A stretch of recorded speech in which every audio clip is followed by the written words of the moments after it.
چینل مو نه وي سبسکرایب کړی مهرباني وکړئ زموږ چینل سبسکرایب کړئ. څنګه کولی شو چې هغه چینل یې موږ سبسکرایب کړی دی بېرته یې له خپل لیست څخه لرې کړو. د دې لپاره لومړی راځو ویډمیټ ته. ویډمیټ چې مو کله کولاو کړو موږ سره هلته راځي چینل لیست.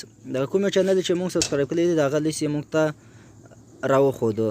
ما سره شپږ چینل سبسکرایب دي. زه غواړم چې دا ټولې چینل یو د خپل لیست څخه لرې کړم او ان سبسکرایب یې کړم. د دې لپاره دوستانو تاسو لږ انتظار وکړئ تر څو زموږ دغه کرښه تر خپل حد ورسیږي چې موږ ته چینل لیست دوباره راوخی. دغه اعظم بونری سبسکرایب نامه کرښه تاو کړې ده.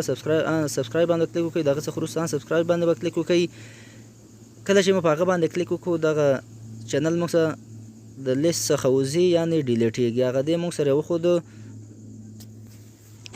دوستانو راځم دغه دویم چینل چې موږ سبسکرایب کړی دی غواړو دا چینل هم د خپل لیست څخه وباسو.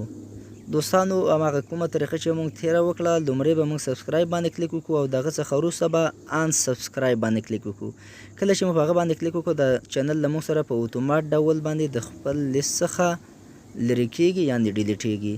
دوستانو راځو دغه بل چینل هم زه تاسو ته ښایم چې زه د خپل لیست څخه لرې کړم. سبسکرایب باندې کلیک وکړئ. دغه څخه وروسته ان سبسکرایب باندې کله چې مو په هغه باندې کلیک وکړو نو دا چینل به له موږ سره په اتومات ډول باندې د خپل لیست څخه لرې شي. هلته موږ سره ولیکل شو چې ریموف یعنې دغه چینل له موږ سره ډیلیټ شو.